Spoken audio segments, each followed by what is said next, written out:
बिस्मिल्लाहिर्रहमानिर्रहीम।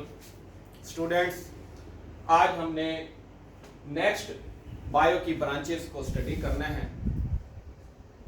पहली ब्रांच है पैरासाइटोलॉजी, फिर एम्ब्रियोलॉजी, पैलियोंटोलॉजी, बायोटेक्नोलॉजी, एंटोमोलॉजी, सोशियोबियोलॉजी और लास्ट में फार्माकोलॉजी।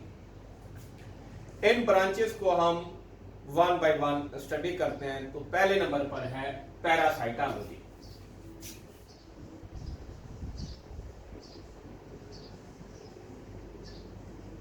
पैरासाइटोलॉजी का जो फर्स्ट वर्ड है, ये देखें, ये पैरासाइट है।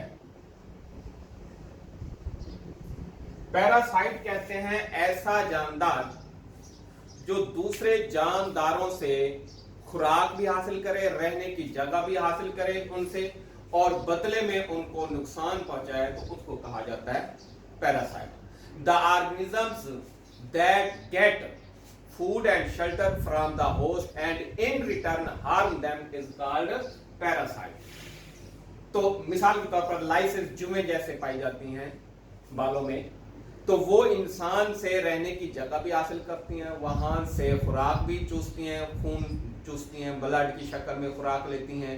तो जिस शख्स के से वो ब्लड लेंगे उसको नुकसान पहुंचाएंगी। तो यूं एक पैरासाइट होस्ट रिलेशनशिप भी कैम हो जाता है, रिलेशनशिप कैम हो जाता है इसमें। तो ऐसे जानदार जो दूसरे जानदारों से खुराक और रहने की जगह हासिल करें, बदले में उनको नुकसान पहुंचाएंगे, उनको हम पैरासाइट कहेंगे। तो पैरासाइट के मुताला को कहा जाता है parasitology. The study of parasite is called parasitology. Similarly next branch है हमारी एम्ब्रियोलॉजी।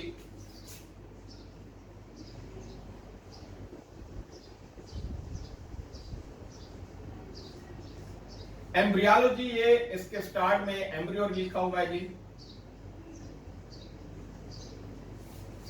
तो एम्ब्रियो के मुताला को कहा जाता है, उसको स्टडी करने को कहा जाता है एम्ब्रियोलॉजी। अब एम्ब्रियो किसे कहते हैं, इसको समझने के लिए हम एक जो है नेचुरल प्रोसेस है सेक्सुअल रिप्रोडक्शन का, उसको ब्रीफली जो है वो स्टडी करते हैं। तो सेक्सुअल रिप्रोडक्शन में क्या होता है,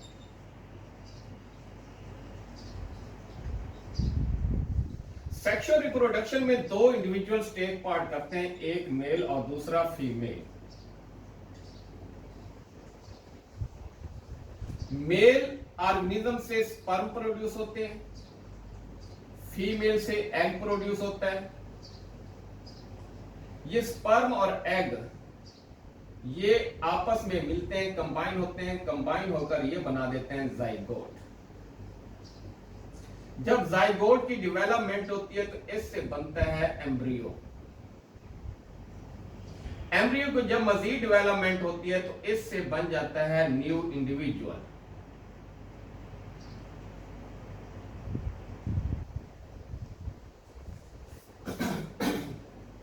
तो एम्ब्रियोलॉजी ये बायो की वो ब्रांच है जिसके अंदर हम एम्ब्रियो का न्यू इंडिविजुअल में डेवलप होने के अमल को, प्रोसेस को स्टडी करते हैं। The development of an embryo into new individual is called embryology.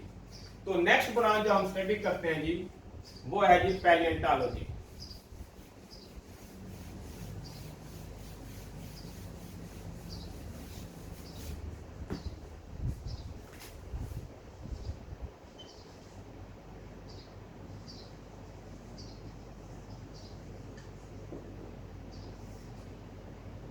पैलियोंटोलॉजी कहा जाता है जी फॉसिल्स का मुताला।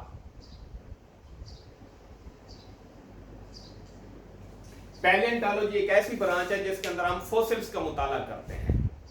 The study of fossils is called palaeontology.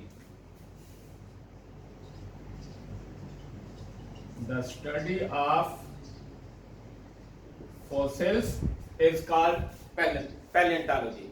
अब फॉसिल्स किसको कहा जाता है, फॉसिल्स कहा जाता है कि ऐसे जानदार जो आज से बहुत अरसा पहले मौजूद थे यहाँ पर पाए जाते थे, लेकिन अब वो नापैद हो चुके हों, एक्सटिंक्ट हों, खत्म हो चुके हों, लेकिन उनके जिस्म के कुछ टुकड़े, कुछ हिस्से मौजूद हों, कुछ बाकियात उनके मौजूद हों, तो उस टुकड़े को, उस हिस्से को कहा जाता है फॉसिल। किसी जानदार, वो जानदार जो अब खत्म हो चुके हों लेकिन उनके जिस्म के कुछ हिस्से, कुछ टुकड़े मौजूद हों, तो उन टुकड़ों हिस्सों को कहा जाता है फॉसिल्स, और उन फॉसिल्स को मुतालिया को, स्टडी को कहा जाता है पैलियोंटोलॉजी। मिसाल के तौर पर डायनासोर आज से बहुत अर्सा पहले पाए जाते थे, अब मौजूद नहीं है। अब उस डायनासोर के जिस्म का कोई टुकड़ा, कोई हिस्सा, कोई बोन, टीथ, कोई हिस्सा मौजूद होगा तो वो फॉसिल कहलाएगा। उस फॉसिल्स को मुतालिया को कहा जाएगा पैलियोंटोलॉजी। नेक्स्ट क्लासेस के अंदर हम इसकी ब्रांचेस पढ़ेंगे। एक होते हैं जी प्लांट्स के फॉसिल, उसको पैलियोबॉटनी कहते हैं। कुछ एनिमल्स के फॉसिल्स होते हैं, उनको पैलियोजोलॉजी कहा जाता है। तो इसके बाद पैलियोबॉटनी के बाद नेक्स्ट जो ब्रांच हमने स्टडी करनी है जी वो है paleo biotechnology.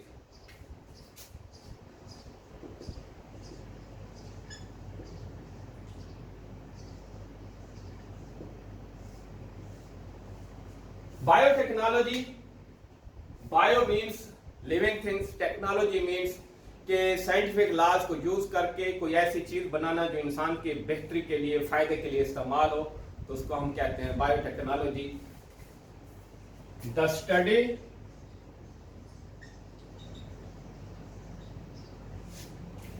Study of micro organisms to produce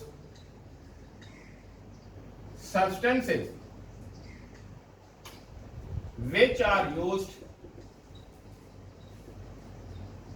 for the welfare of human being। यानी माइक्रो ऑर्गेनिज्म को यूज करके ऐसे सब्सटेंसेस, ऐसे मादाजात तैयार करना जो इंसान के फायदे के लिए, बेहतरी के लिए इस्तेमाल हो, तो उसको कहते हैं बायोटेक्नोलॉजी। फॉर एग्जांपल इंसुलिन हमारे जिस्म में पैदा होती है जो कि बॉडी के अंदर शुगर लेवल को कंट्रोल करती है, लेकिन बाद डिसीजेज की वजह से जिस्म के अंदर नेचुरली तौर पर ये इंसुलिन बनना बंद हो जाती है। तो माइक्रो ऑर्गेनिज्म को यूज करके इंसुलिन तैयार की जाती है और फिर इनको इंसान के फायदे के लिए इस्तेमाल किया जाता है। बायोटेक्नोलॉजी के बाद नेक्स्ट जो ब्रांच हमने स्टडी करनी है, तो नेक्स्ट ब्रांच स्टूडेंट्स एंटोमोलॉजी है। एंटोमोलॉजी में इंसेक्ट्स यानी हशरात को स्टडी किया जाता है। तो एंटोमोलॉजी की हम डेफिनेशन करेंगे, the study of insects is called entomology. तो नेक्स्ट ब्रांच है सोशियोबायोलॉजी।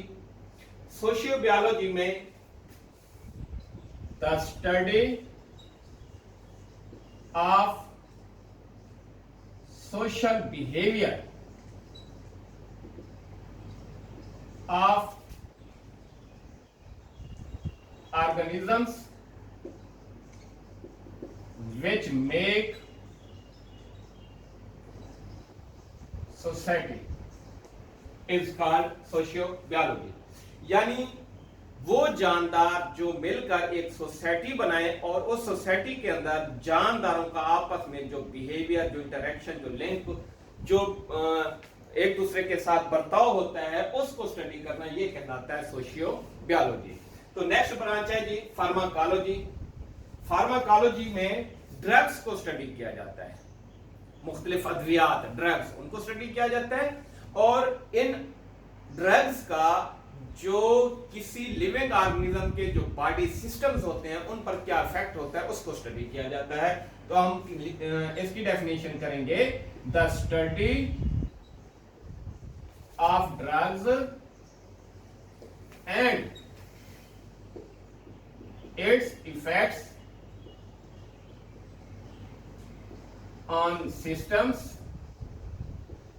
Of living organisms. यानी ड्रग्स का मुताला करना और जानदारों के मुख्तलिफ जो सिस्टम्स हैं उन पर इन ड्रग्स के क्या असरात होते हैं उनको स्टडी करना, ये कहलाएगा फार्माकोलॉजी। तो इसके साथ ही बच्चों हमारे ये ब्रांचेस एंड हुई। तो आपने इनको तैयार करना है और इसके राइट करके इसके असाइनमेंट जो है ना आपने मुझे भेजनी है।